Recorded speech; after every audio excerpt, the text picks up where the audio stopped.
Good evening. Welcome to the Planning Development Advisory Committee meeting, virtual meeting by electronic participation in person for April the 11th, 2023. So I'd like to call the meeting to order, and I'd like to advise everybody there's two meetings tonight, one being the Committee of Adjustment. So we have 5 minor variances to consider. And the second being advisory committee where we will provide comments on a severance application. Please note that the meeting is video and audio recorded, and all electronic meetings are uploaded to municipalities' YouTube page. By registering to participate in the meeting by electronic means, you are consenting to have your likeness and comments recorded and posted on YouTube. So I'll start with the roll call. Start with you, Jeffrey Bourne. Present. Okay, Dennis O'Connor. Present. Chris McCarr. Present. United Council John Spruce and present as well. In attendance, we also have our clerk, Courtney Oitfox. We have our secretary treasurer beside me, Lynn Banks, and the county planning staff for Joanna Salisbury. So we'll have a moment of reflection before we get into the agenda.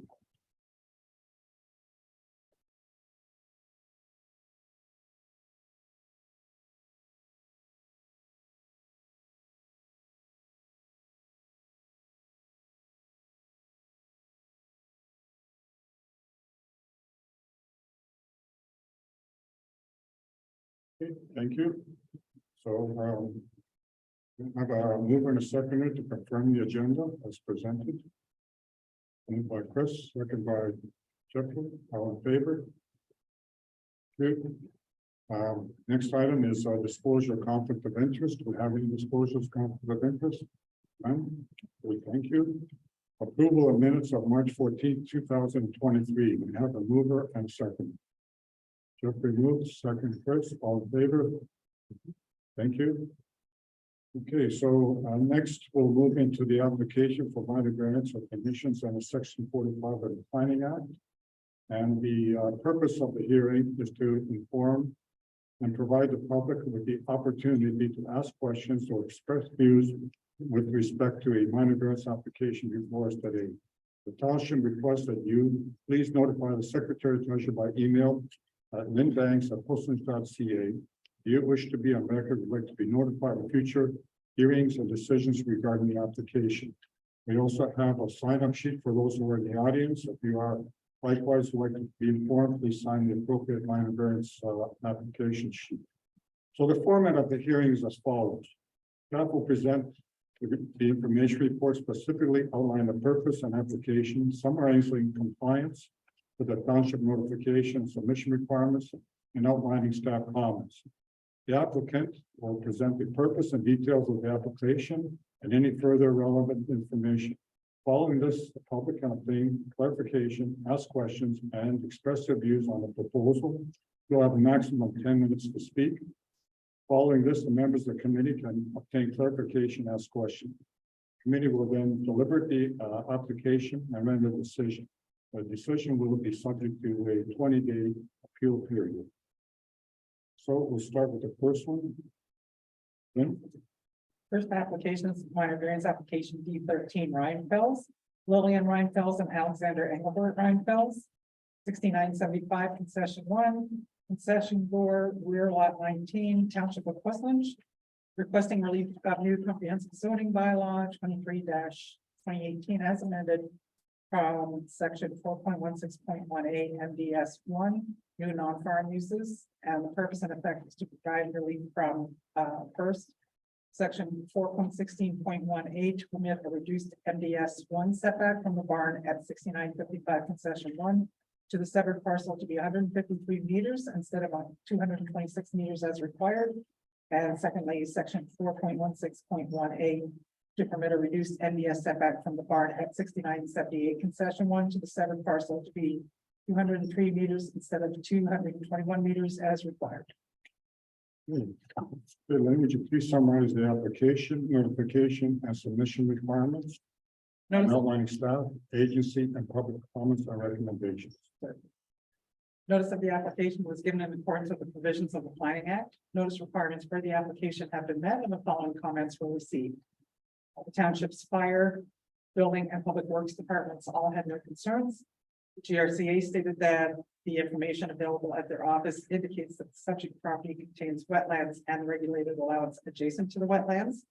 Due to the presence of the above noted features, portion of the property are regulated by the GRCA under Ontario Reg 150/06. Any future development or other alteration within the regulated area will require prior written approval from the GRCA in the form of a permit. But he also noted that the minor variance application requests permission to allow reduced MDS setbacks.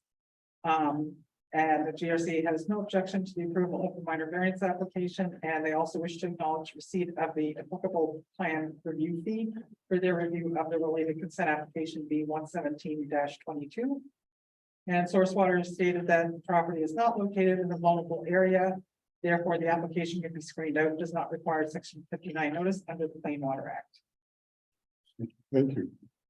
Would the winner applicant come forward, join a panelist and present your application, and Courtney, they can put the appropriate drawing on the board to facilitate the discussion.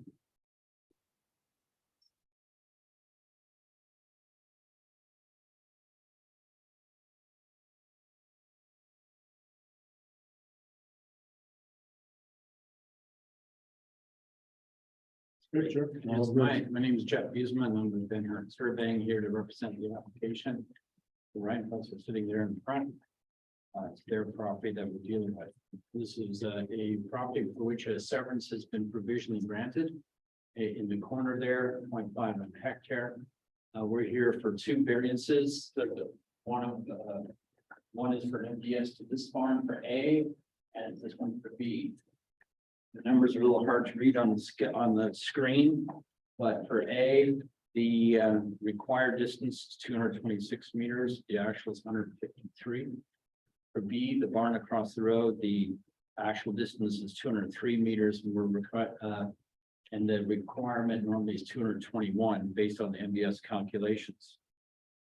The barn at 6955, which is the one with the A, is unoccupied. And using a type A calculation, unoccupied and barn size 350 square meters, we determined that the MBS is 226 meters.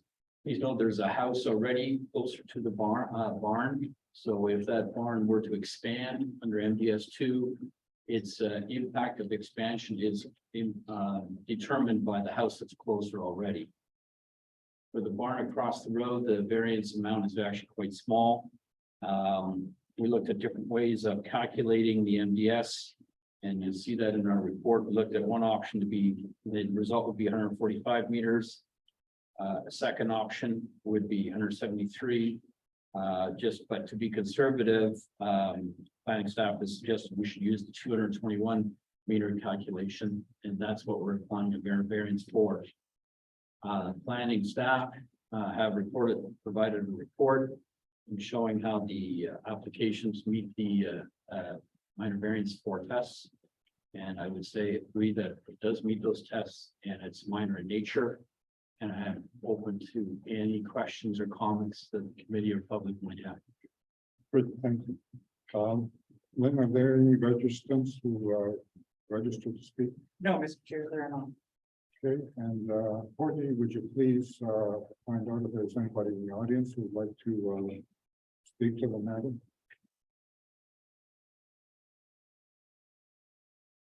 If any of the participants in the attendee section would like to make a comment, if you can use the raise your hand feature, it's just located at the bottom of your screen.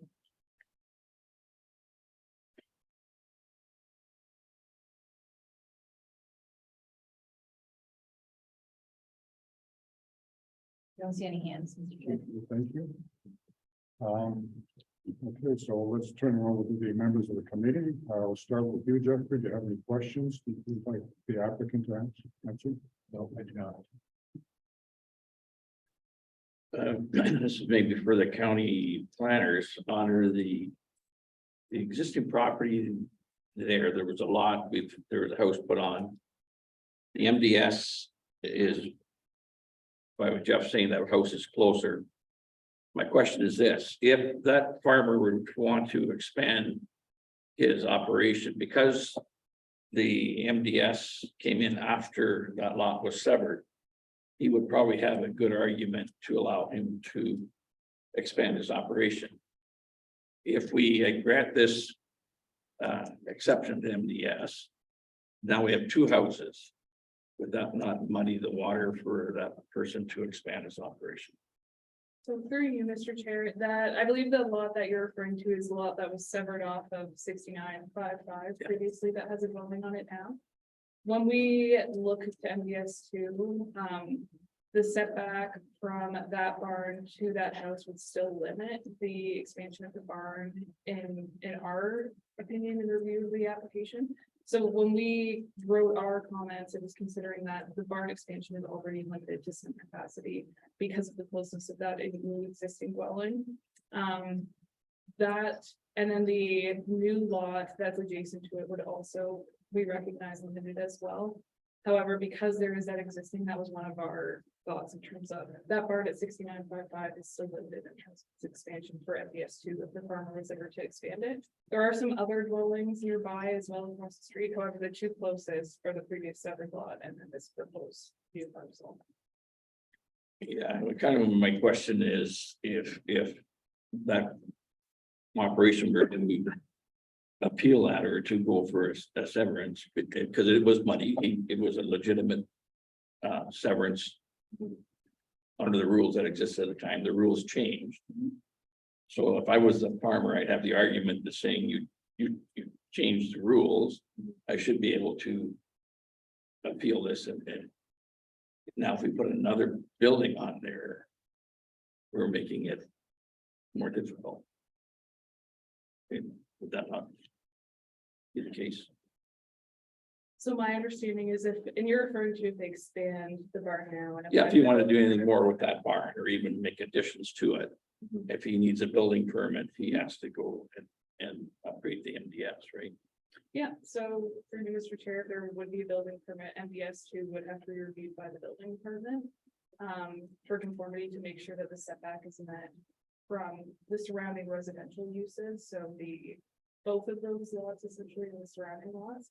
So it does have the potential to limit the expansion of that barn with this setback. However, my understanding is they would be looking at all the existing dwellings, so including that one that is closer in terms of the limiting factor. It is a large agricultural parcel in terms of if they're looking to put a building on a different part of the property, but taking your point that if they do expand the existing barn, the barn is located where it is, and they still have to meet the MDS. There is a potential that it may restrict it with both of these dwellings there, but to my understanding, they would look at both. Yeah, but they look at both, I guess. If I wanted to, if I'm the operator, I would apply for an exception to the MDS based on the rules that were in place when the lot was severed and the house went up. The rules changed post that, right? So that's an argument he would have to get an exception. If we put another house in there, would that carry forward? So I'd have to say, well, we put one, you put two. I have the same argument to expand my operation.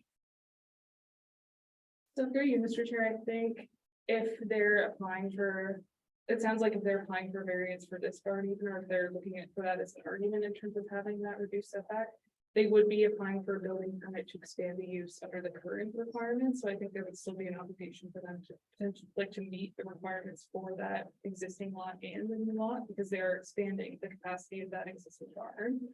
So to my understanding, both dwellings would still be limiting the potential of that existing barn if they're applying for building permits to modify it. It just muddies water. Okay, Chris, thanks. Chris? No, nothing for me, thank you. Okay, just a follow-up question from Dennis. Person building a barn, do they have an opportunity to come to the House for minor variance with respect to the MPS? So say with the barn arrangement?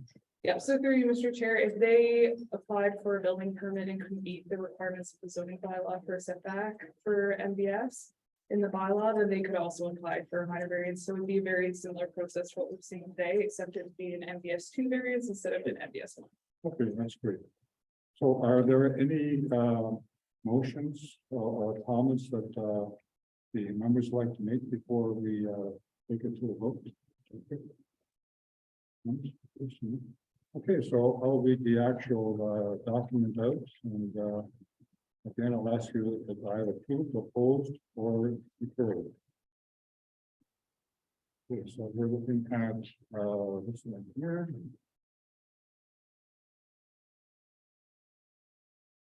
Okay, now this is application made by Lillian Rentals, Alexander and Rentals, 6975 concession 1, floor rear lot 19, Township Christmas, County of Washington. And matter 645, the Planning Act as amended, a new comprehensive zoning bylaw 23-2018 as amended, an application for minor variance relief to one, permit a reduced MDS one setback from the barn of 6955, concession 1 to the separate parcel to be 153 meters instead of 226 meters as required. 2, to permit a reduced MDS one setback from the barn of 6978, concession 1 to a separate parcel be 203 meters instead of 221 meters. So we'll go around the table again. It's either approved, opposed, or deferred. Start with you, Deputy. Approved. Approved. And I approve it as well. So it's subject to a 20-day period. Thank you.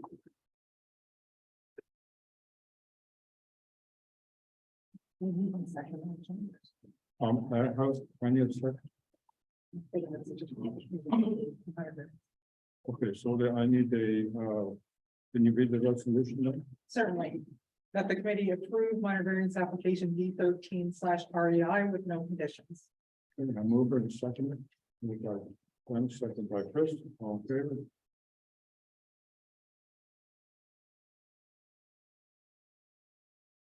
Okay, we'll get on to the next one.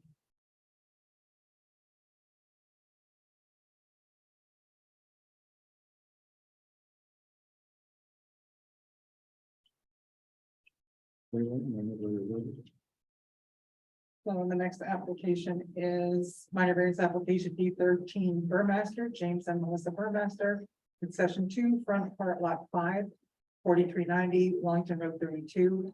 Requesting relief of new comprehensive zoning bylaw number 23-2018 as amended from section 12.4 and section 4.17.1 to permit an addition of a deck with a roof on the existing home. Thank you. Then would you please summarize the application, notification, submission requirements, and outlining staff, agency, and public comments and recommendations? Notice of the application was given in accordance with the provisions of the Planning Act. Notice requirements for the application have been met and the following comments were received. The Township Fire, Building, and Public Works Departments had no concerns. The GRCA advised that information available at their office indicates the subject contains floodplain, wetland, and regulated allowance adjacent to these features. Due to the presence of those features, the entire property is regulated by the GRCA. Any future development or other alteration within the regulated area will require prior written approval from the GRCA in the form of a permit. They also noted that they recently issued permit 38/23 for the proposed sunroom addition, and the plans circulated with this application are consistent with the plans approved through the permit. GRCA staff does not anticipate any impacts to the natural hazard features as a result of the proposed development, and they have no objection to the approval of the minor variance application. Sourcewater advised that since this property is located in a vulnerable area, as indicated, and issues contributing to any intake protection zone, et cetera, would not create a significant drinking water threat, and the application can be screened out, does not require a section 59 notice under the Clean Water Act. Thank you, Lynn. Then would you please summarize the application, notification, submission requirements? I guess you did that, sorry. Courtney, would you please have the owner applicant join us?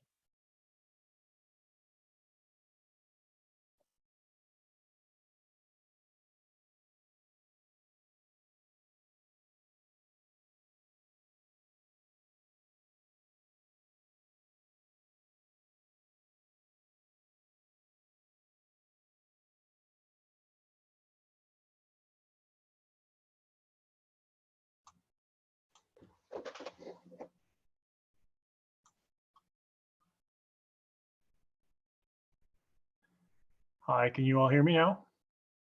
And James, well, state your name and address for the record. I'm James Burmaster, 4390 Wellington Road 32. Okay, go ahead, James, please present your situation.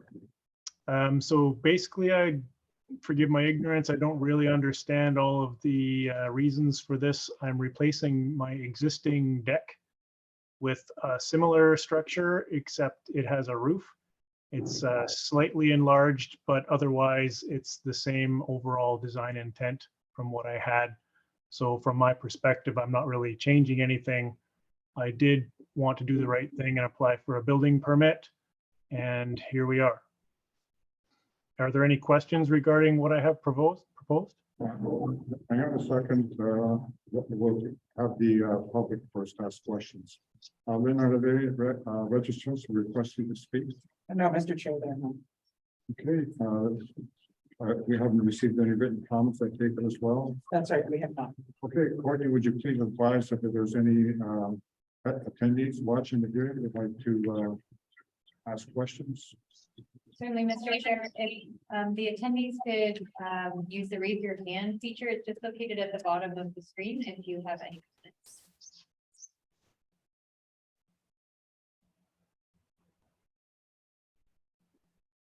Don't see any hands being raised. Okay, great, thank you. And now the members of the committee have the opportunity to ask questions regarding the application. So we'll start with you. George. I have no questions. Okay, thanks. I'm good with this one. Nothing for me. Thank you as well. I just have a question. Planning staff, could you please advise the applicant why this is required? Yep, so through you, Mr. Chair, the reason this application is required is because the property is within a zone where the use of a dwelling and like the associated accessory uses to dwelling are invited, so it's within a natural environment zone. So in terms of this application, this particular property is an existing non-conforming building. So the building did have building permits. There was also a permit for a deck on this property. So what they're proposing is to expand a non-conforming use. And within the zoning bylaw, there is a requirement for when someone is expanding these uses to like have it be acknowledged through various process. So that's the reason why this use is existing on the property, and there are permits that allow for it to continue to exist, but they're proposing an expansion to a use that's not permitted within the zoning bylaw under that specific zoning. Thank you. For clarification. Okay, so let's take it to the committee for a decision again. It's either approved, proposed, or deferred. So it's James and Melissa Burmaster, 4390 Wellington Road 32, concession 2, front part lot 5, Township Osage, County of Wellington. The matter section 45 of the Planning Act as amended, a new comprehensive zoning bylaw 23-2018 as amended, an application for minor variance requesting week 2 permit the addition of a deck with a roof on the existing home. Go around the table. Jeffrey. Questions? You approve? Approved. Approved. And I approve it as well. And it's subject to 20-day appeal period. Yeah, sure. Could you read the resolution? That the committee approved minor variance application D13-BUR with no conditions. Okay, have a mover and second. Yes. Second by Dennis, all in favor? Thank you. Move on to the next one.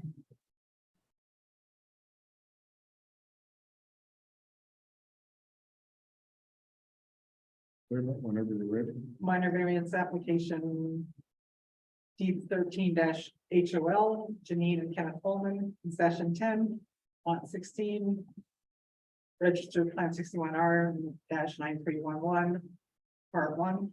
There was no assigned municipal address. Requesting a new comprehensive zoning bylaw 23-2018 as amended. In section 11.4, table 11.3, reduced agricultural lot requirements and section 4.4.2A, accessory buildings and structures. The purpose and effect is to provide relief from section 1.4 to 11.3 to permit a reduced lot frontage of the retained parcel be 20.0 meters instead of 25 meters as required in table 11.3 of the zoning bylaw. And also from relief from section 4.4.2A to permit the continued existence of two accessory structures on the retained parcel prior to the erection of the principal building for a limited time. Do you have staff comments? Yep, I can advise, notice of the application was given in accordance with the provisions of the Planning Act, and notice requirements for the application have been met, and the following comments were received. The Township's Fire Building and Public Works Department had no concerns. Source water advising, since the property is not located in a vulnerable area, the application can be screened out. It does not require a section 59 notice under the Clean Water Act. Thank you. Here, would you please have the owner or applicant join the panelists and present your application?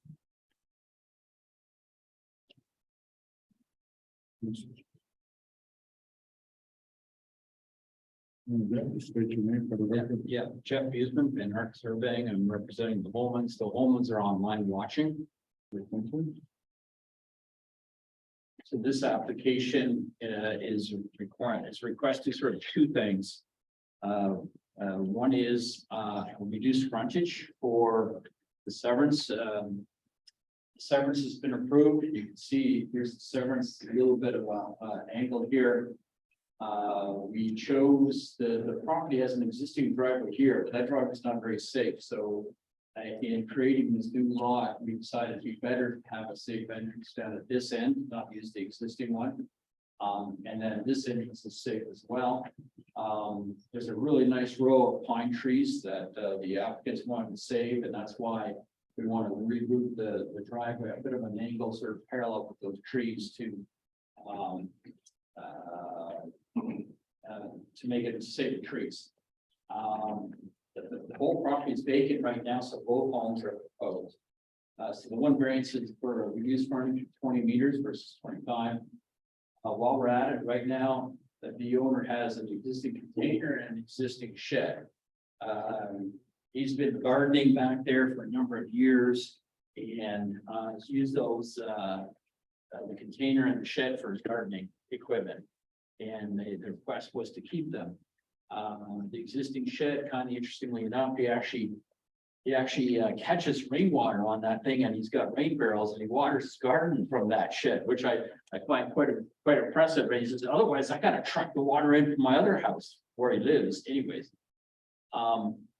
So we've gone through the planning comments and so on, and the comment is that they feel that the container doesn't meet the definition of, in this case, he's using it as an accessory building. But looking at the strict definition of container in the zoning bylaw, it's got a very strong definition. And I think the idea of the bylaw is, we really don't want to have a stockpile of containers here and there. I can understand and appreciate that. In this case, this container his plan is to remove it someday after we build his new home. He's hoping, he'd like to, he mentioned to me yesterday, the builder used the container during the construction phase. I mean, we can figure that out later, I think, because it's a condition of the severance, suggested condition to remove the container. In a way, we'd love to just keep them both. I mean, the container is well hidden from the road and so on. The committee's open to that, great. But the planning recommendation is not to keep the container and ask that it be moved. So if the committee would be open to allowing the container and the shed to stay, that'd be great. Yeah, that's the basics of the application. There's two variances. So frontage and allowance of the shed. And if by any chance the container as well, at least it'd be nice to have it during the construction phase, because builders often do bring the container to while they're building a house. Good, thank you, Nick. Okay, it's the public's opportunity. Lynn, are there any registrants who requested to speak? No, Mr. Chair, we did not receive any. Have you received any response from the registrants? No, Mr. Chair, we did not. Good, and Courtney, would you please canvass the audience to see if they have anybody in the audience is interested to speak to the matter or ask questions? If there's any attendees in the attendee section that would like to make comments, if you can just use the raise your hand feature, it's just at the bottom of your screen.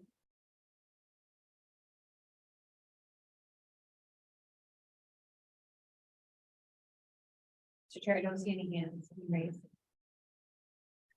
Thank you. So let's turn it over to the committee. To start with you, Jeffrey, comments, questions? Oh, I have the questions. Okay, Dennis. Would he be gardening while he's trying to build the new building? I didn't ask him that, but he was such an avid gardener. I think he would. Unless it's in the way of, I don't remember exactly where the garden is relative to where we plan to put the house, but there's a lot of room back there, so I'm sure if he could, he would.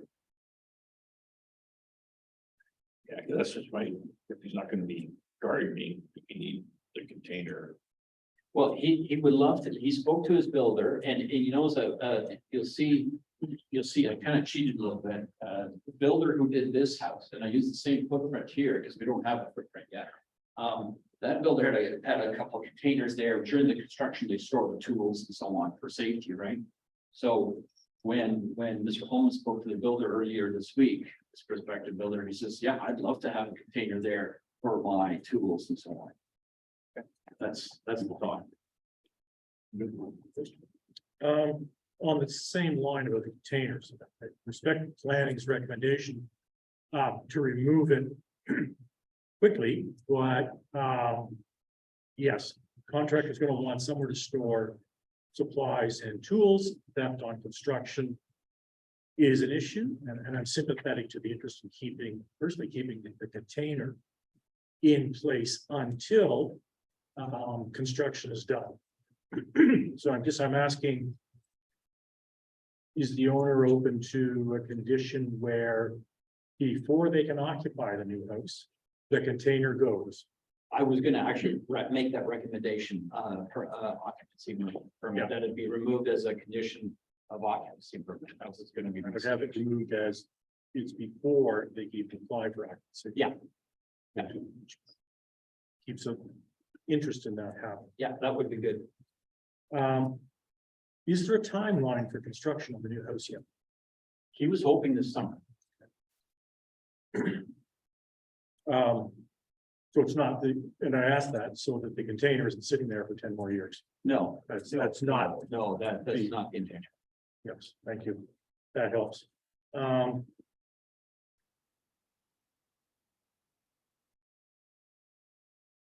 I think he's asking to keep the shed though regardless, right? That's right. Okay. He loves the water. Clearly. He loves the water. Yes, exactly, and I commend him on this one.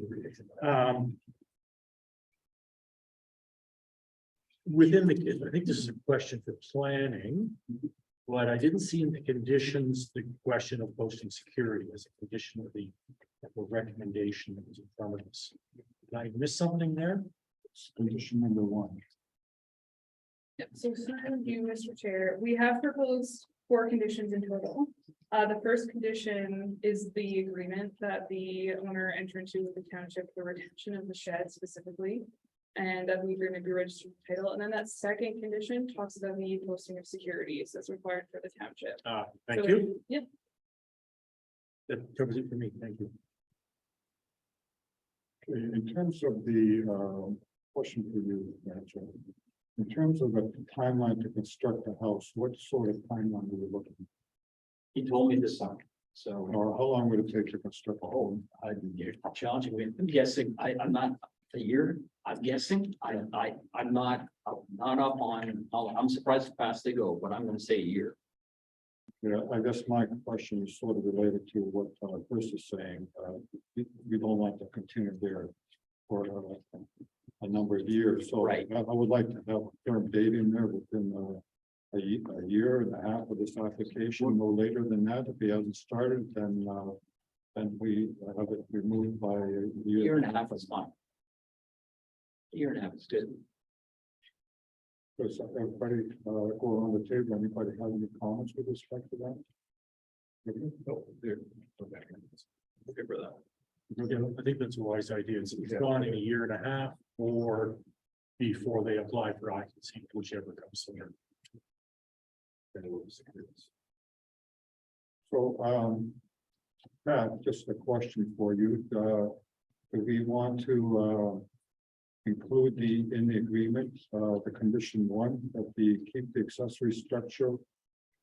And then, have the, clause two for that agreement, and then the three replace it by two, but similar clause that the owner will enter an agreement with the township and will allow the owner to keep the shipping container on the property for a year and a half, or occupancy is provided, whichever occupancy permit is approved, whichever comes first, and then terms and agreement will include the requirement that the owner provide a security to the township that return to the owner once occupancy is approved for the new dwelling.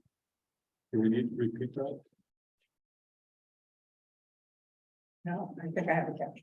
Okay, so I'll let you read the conditions where you have it so that we are all clear on the condition.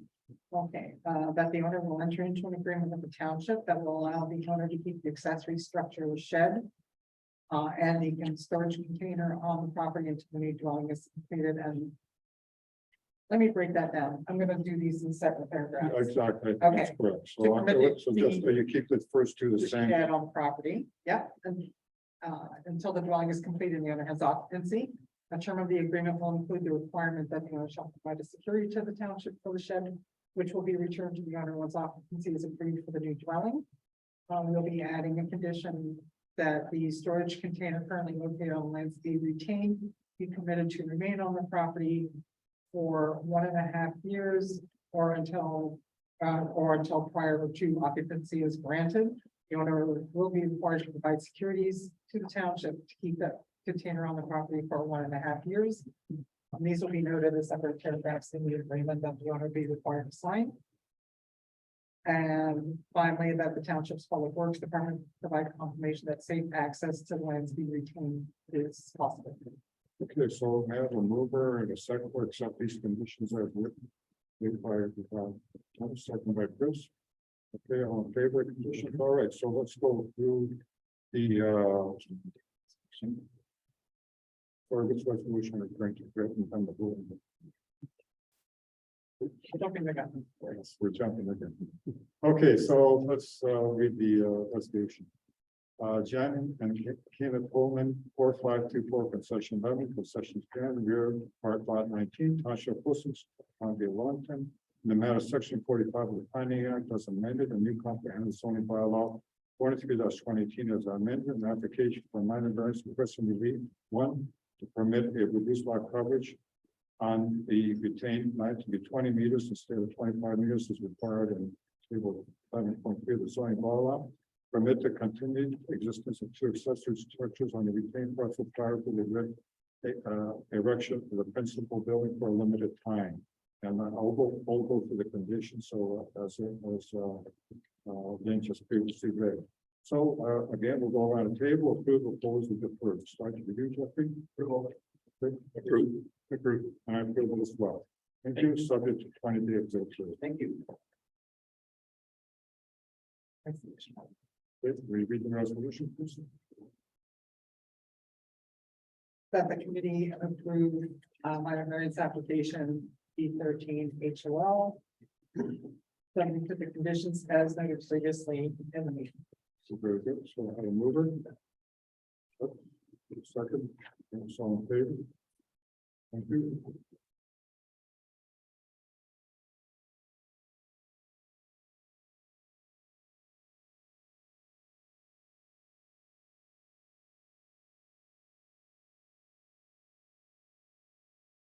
Whenever you're ready.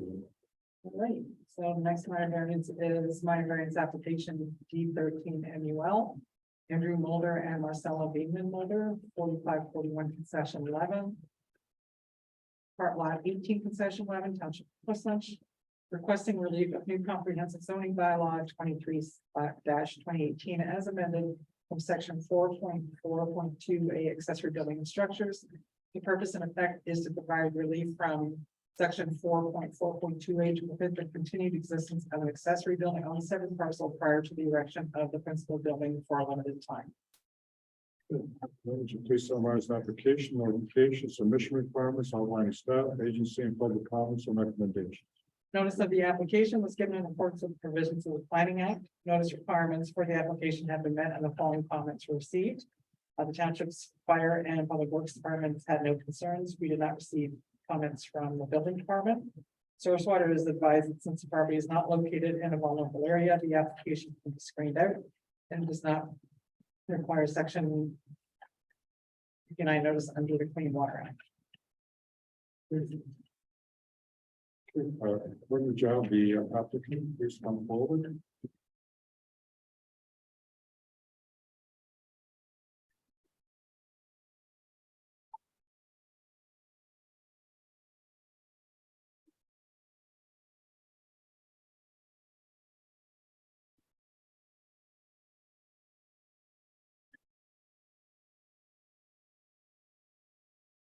Jeff Buseman from Van Hart Survey, this is Andrew Mulder, and his partner Marcel is online as well.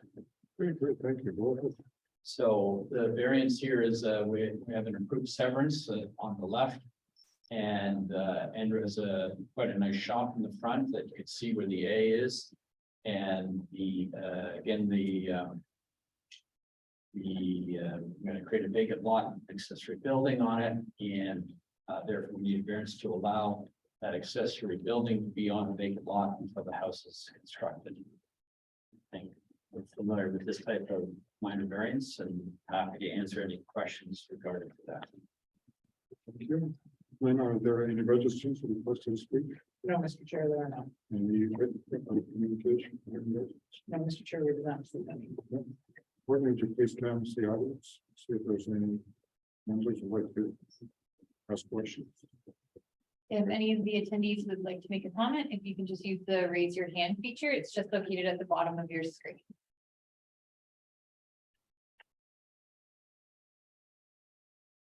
I don't see any hands, Mr. Chair.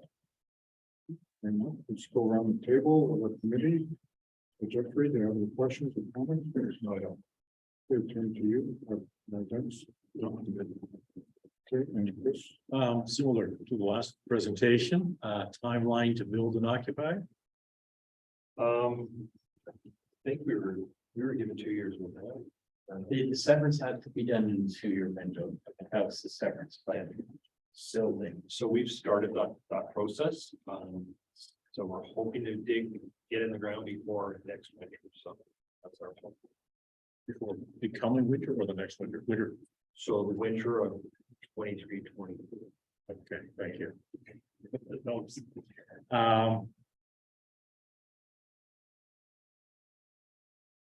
When would you remove the shed that needs to be removed? Do I have that right?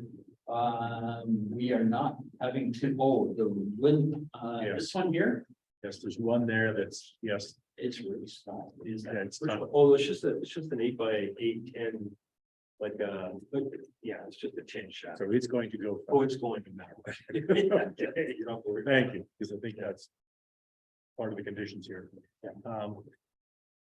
I think this is a question for planning again. So the workshop apparently is 20 square meters too large.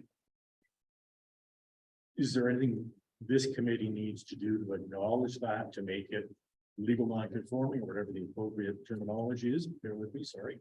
Yep, so through you, Mr. Chair, we have received confirmation from Worcester staff that the building is recognized as like a non-compliant building. So the section that refers to the same requirements in terms of acknowledging that these buildings exist, and a permit, it appears to have been issued for it as well. So the building can exist as it currently is. Thank you. I don't have any questions or comments, so let's turn it over to us for a decision. So again, approve, proposed, or deferred, and I'll read the actual wording.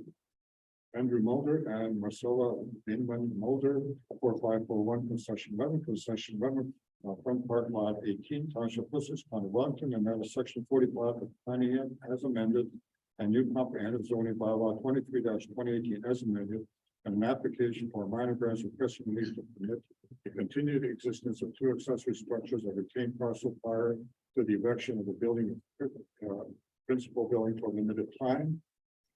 Condition one, that the property owner enter agreement with the township regarding the potential accessory structure, that the property owner's full securities as required by the township, that the shed labeled TBR on the several parcel that's located across the proposed consent boundary limits to be removed to the satisfaction of the township. And four, that the applicant demonstrate that setbacks and lot coverage are met for the shed, attached to the garage and the retained parcel, once the parcel boundaries are adjusted to the satisfaction of the township. So let's go down the table. Jeffrey? Approve. Dennis? Approve. Chris? Yes. And I approve as well. And subject to a 20-day appeal period. Thank you. Thank you.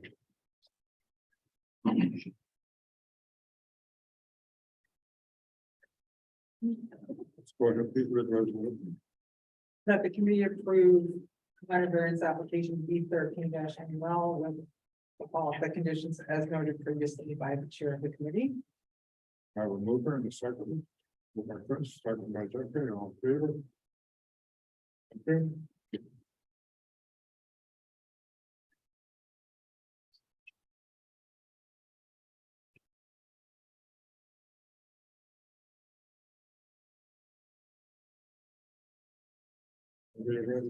Minor variance application D 13-TON.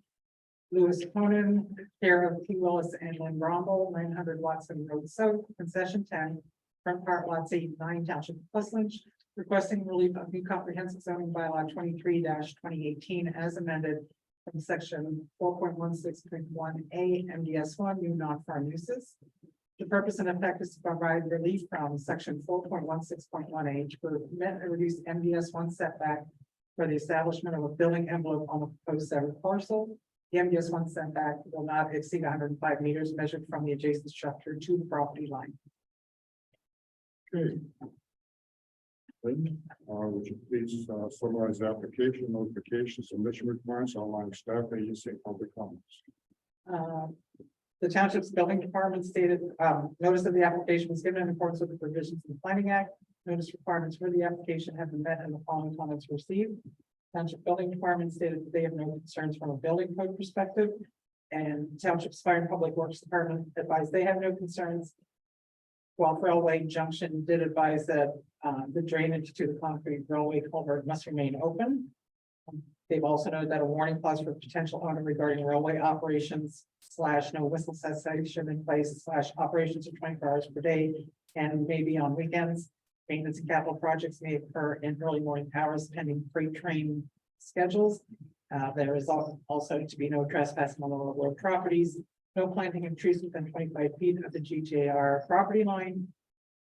And Source Water has advised that since property is located in a vulnerable area, but the activities as indicated would not create a significant drinking water threat, the application can be screened out and does not require section 59 notice under the Clean Water Act. Perfect. Courtney, would you please have the applicant join us?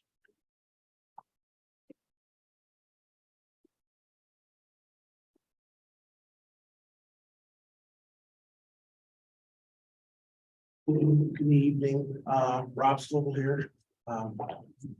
I got in a bit of a lull there. I forgot it was me that was up next. So I'm here on behalf of the Tonin family. And what's happened here, I was back, I think in February, and we were applying for a severance. And it was provisionally approved by the Land Division Committee. Some of the changes that happened on it was that the width of the property was, we proposed 80 and we brought it back to address planning concerns. We came up with the number of 45, so that's one of the changes that occurred on it. And at that point, we would also agreed that a minor variance would be the appropriate way to address any MDS concerns. There is a vacant barn in the area to the west of the property. That's part of the parcel, as we understand it, that's undergoing a consent application as well. We received farm data sheets indicating that there was no livestock in the barn for the past 3 decades. And We felt that MDS wasn't gonna be a concern. The county addressed it in their planning report. And recommended that the minor variance be approved. The reason why it's minor is because there's basically not gonna be any impact on existing agricultural operations in the area. So that's a summary of what's happened. We're confident that there's not gonna be any impact on agriculture, and I think at the end of the day, that's the big thing that we're trying to achieve with these developments in the rural area. Thank you. We'll have, public, give the public opportunity, are there any registrants who requested to speak? No, Mr. Chair, there are not. Any correspondence from residents? No, Mr. Chair, we did not receive any. Good, Courtney, would you please canvass the audience to see if there is any, interest in asking questions or clarifications? Certainly, Mr. Chair, if any of the attendees in the audience would like to make a comment, if you can use the raise your hand feature, it's at the bottom of your screen.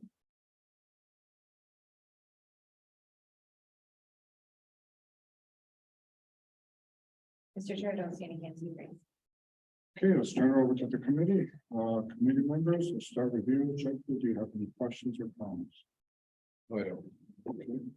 Over to you then. No, I'm okay. Nothing for me, thank you. I just have one concern. Typically, when you come for a minor variance, you ask what the relief is to be. And I didn't see that in the application, so I like to make it similar to others. I really don't feel comfortable that we go in with a number, it's not going to exceed that, and we don't know what the relief is being sought. So do you have any thoughts on that?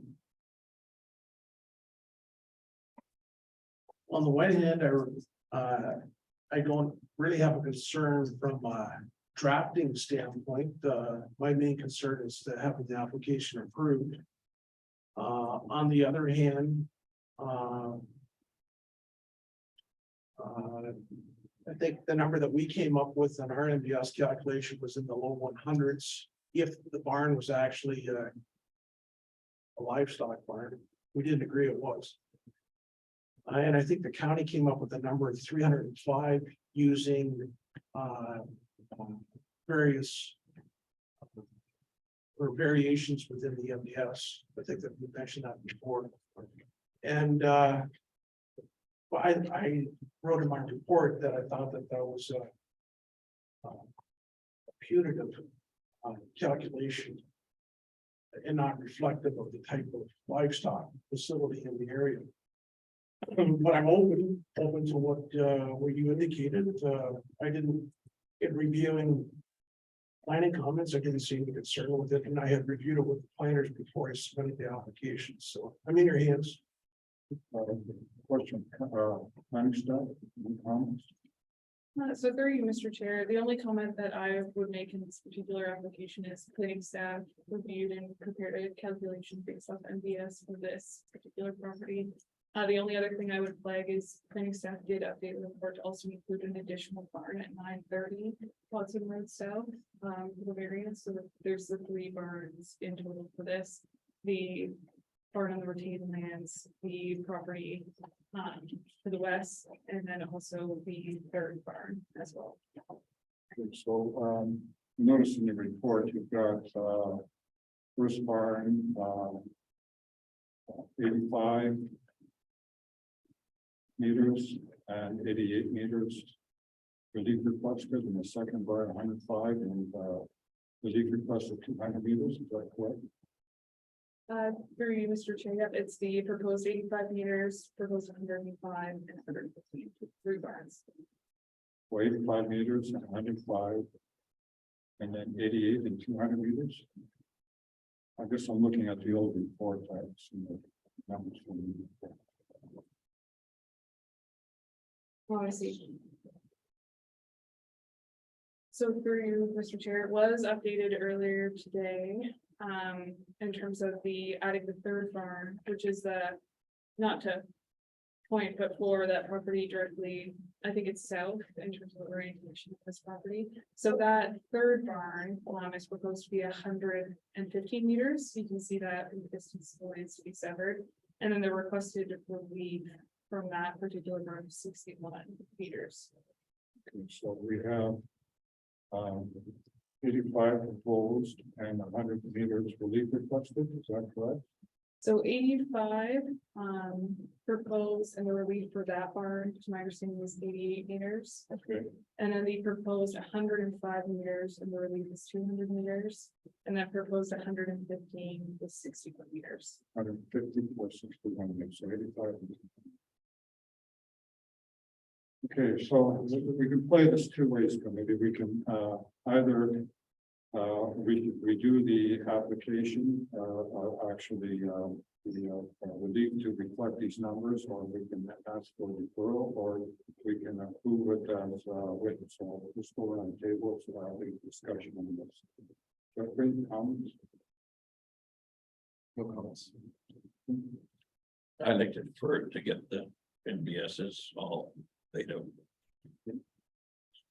Yeah, I'd like to get real clarity. I think you raise a good point that we should be very clear on what was the standard and what is being granted as well.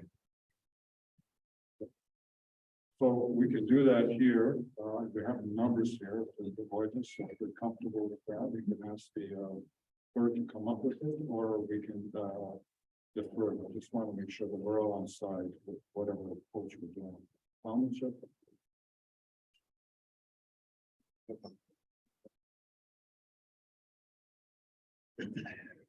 I'd like to see the calculation. Fortunately. Right. I'm okay if we do it tonight. I'm not checking Lang's calculations. Okay, so your concerns particularly with respect to the planning numbers, or do you want to see the actual calculations? Yeah, just where the MDS is coming from. Okay. So we're throwing a bunch of. Yeah, I understand what you're saying. Okay, so let's go through it. So make it easier. So we either defer it or oppose it. And I'm going to suggest a third option where we work on the numbers here. We'll say could be reflected at that group subject to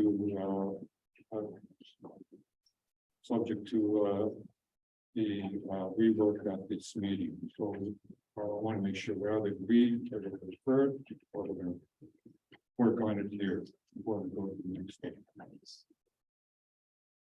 Okay. So are we good with that, staff? Process?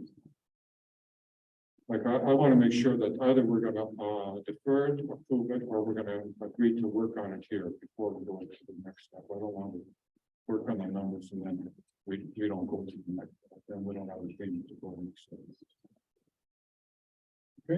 Okay, okay, so we'll start with that. So we're either going to approve it as written, defer it, or we're going to agree to work on the revised application. So we start with you, Jeffrey.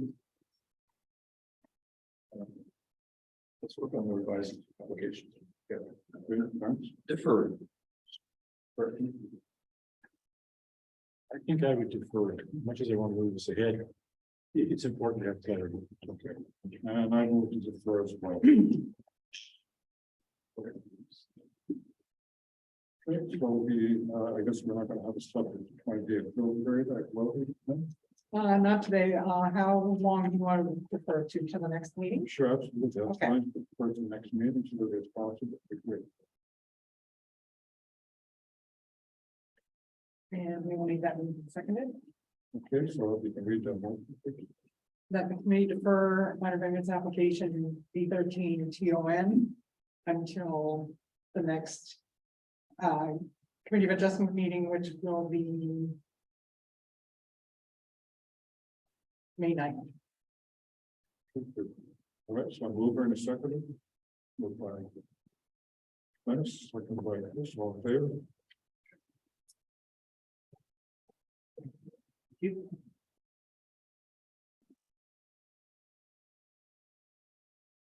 Okay, so we'll move to the agenda and the business. Anybody have any business like to bring up? No? Okay, so I will move in a second here to adjourn the committee of adjustment meeting at 7:59 p.m. With a mover in a second, moved by Jeffrey, second by Dennis, all in favor? Thank you. So we're gonna move into the planning and development meeting. So, Courtney, do I need to wait for you to do anything, or can we just carry on? Okay, fair enough. Okay, good evening, welcome to the Planning and Development Advisory Committee meeting. Excuse me. As I mentioned earlier, there's one severance or consent for the advisory committee to provide comments on. And we'll do the roll call, so we'll start with Jeffrey Vaughn. Present. Okay, Dennis O'Connor. Present. Hank Picard. Present. And I, Council Johnson, I'm present as well. So I'd like to have a moment of reflection.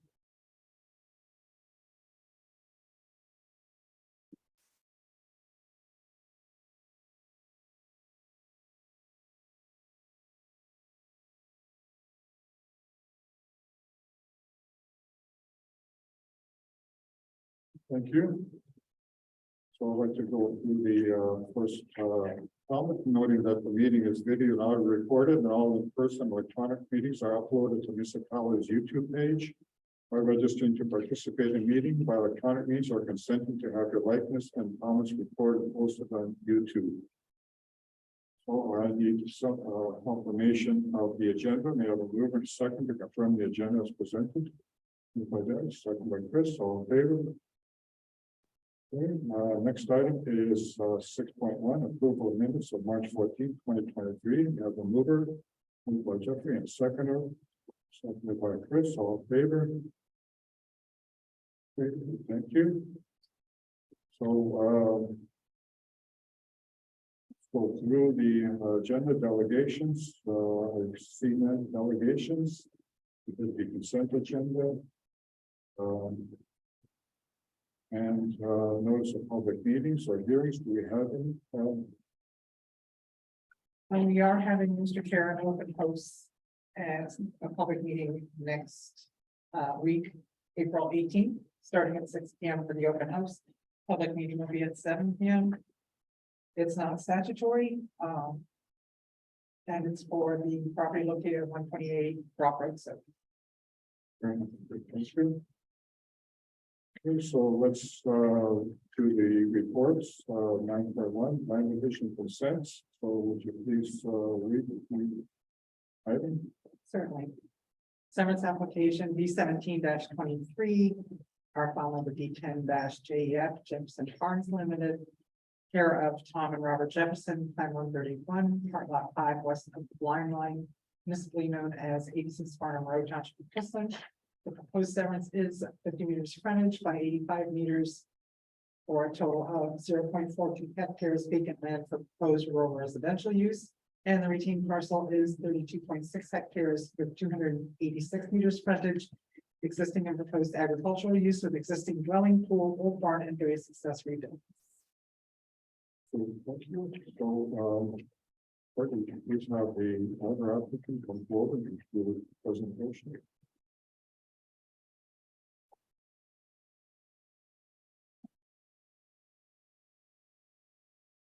Jeff Huseman here from Van Herten Surveying. The Jefferson Brothers are sitting here, and they're the owners of the property. The proposal is for severance. When you base it from Farnham Road, front left corner, so severance is far in this corner here. With the Jeffersons, we have about several different locations. Their preference was to have the severance here. after a lot of discussions and even the railway and yes, that barn we decided to come to. We thought about this corner. But maybe we might have some drainage issues there, so we picked this corner here. This corner is next to the back corner of the Victoria Park East Golf Course.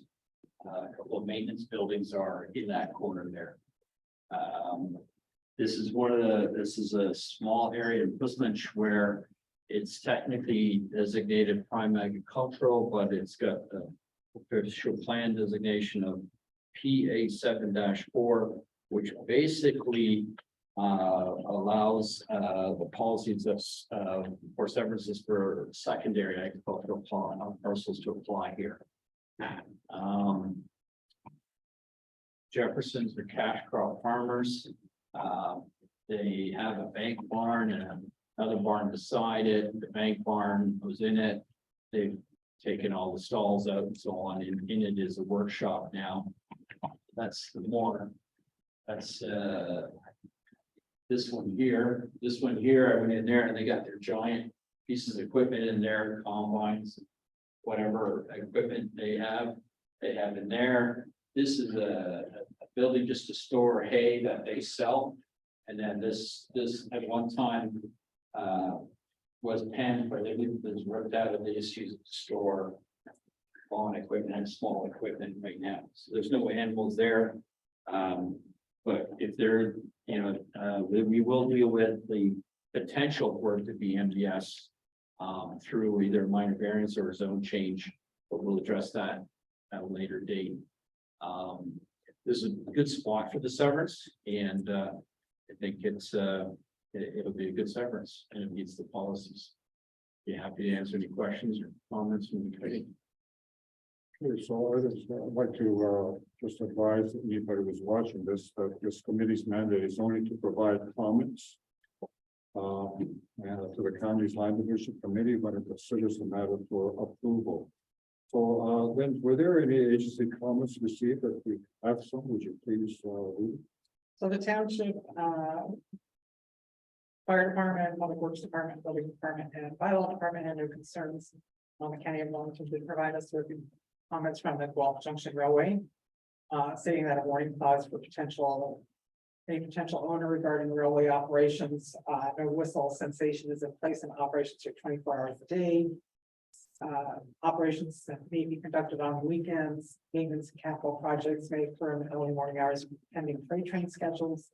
No trespassing on railway property and no planting of trees within 25 feet of the Grand Junction Railway property line. Lynn, do we have any registrants? No, we do not, Mr. Chair. Written comments from the member of the public? No, Mr. Chair, we do not. Okay, so I'd just like to advise any attendees watching the hearing would like to give comments or questions regarding the application.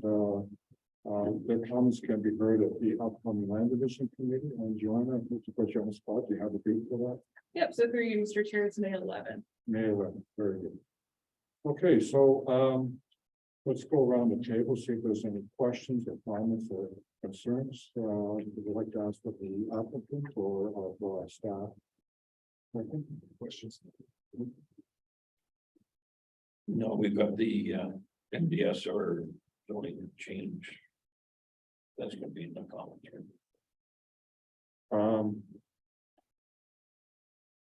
Do we have that in the comments? Yes, obtaining zoning compliance, yes. Good person. No, thank you. It's good. Okay, I guess I'd like to ask staff, like it requests that the application be deferred until there's a noise and vibration study put forward. Can I get clarification on that? Is that a concern for this particular property, or is it something that we think we should follow up in the future and post available? So through you, Mr. Chair, the planning staff has reached out to the rail, it's Guelph Junction Railway in that location, to see if they would have any conditions associated with their comments that Lynn have read out. They did provide comments as part of this application, but no conditions in regards to a noise or vibration study in this particular context, but we have reached out to see if that is something that they're looking for on this particular property. Typically, planning staff would flag an application like this for comments from the Gulf Junction Railway. And also, depending on the distance for the property, look at compatibility issues as part of the review for an application. With us township staff or what do you? So through you, Mr. Chair, it does appear through the guidelines that were provided in the comments from GJR that this lot is outside of the distance requirements for noise and vibration studies. So I think, staff can rely on that comment from the operator in terms of not requiring noise and vibration study for this lot. However, they have made the comment that a warning clause would be appropriate, in the purchase and sale, for anyone purchasing it. So I think the committee can, rely on those comments directly from the operator. Going forward, when properties are flagged in this area, it may be something that township, will want to look into in terms of requesting that noise and vibration study in addition to circulating GJR, just to ensure that, we're fully informed when we make conditions on consent. So I'm gonna ask Lynn to just read out the comments that are left. We're not, there's no conditions for noise and vibration study, so we're left with what takes out the first paragraph, and then we're left with conditions 1, 2, 3, and then we have condition 6. Right, and before I read those, Mr. Chair, is the committee advising that they will support it subject to those conditions? I just wanted to read Just the so conditions so right now? we understand what we're Okay. talking about here, and then we can discuss how we want to proceed. Certainly. So the conditions are that the owner satisfy the requirements of the township, financial and otherwise, that's one of our standard conditions, by paying the consent review condition clearance fee. But the second condition, that safe access to the proposed set of lines can be accommodated to the satisfaction of the township. Third, that the owner obtains zoning compliance for multiple accessory buildings located on the retained lands to prohibit livestock to satisfaction of the township.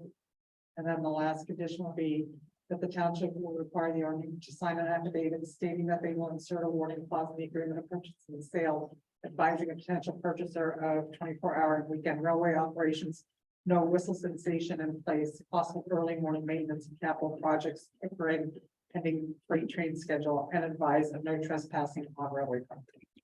Okay, so let's like to discuss, first of all, any concerns or comments regarding the conditions that are left, and second of all, whether or not you support the application, so we can put that forward. So Jeffrey, turn over to you. Questions? And I, Okay, turn over to you. I'm okay with the conditions. Would you support the application? I support it and no questions. Okay, and likewise support the application and the conditions as well. So we may have a mover and a seconder for the support and the conditions as read by Lynn. Moved by Dennis, second by Chris, all in favor? Okay, thank you. Thank you very much. Yeah, go ahead. The resolution will be that the committee supports Senate's application B 17-23, subject to the conditions as read it previously. Okay, mover and seconder. Moved by Jeffrey, second by Chris, all in favor? Okay. Okay, there's new zoning bylaw amendment applications, correspondence. We have any correspondence? No, Mr. Chair, we do not. Any new business from members of the committee?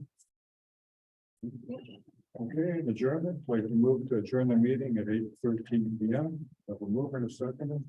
Jeffrey, second by Bennett, all in favor? Okay, great, thank you.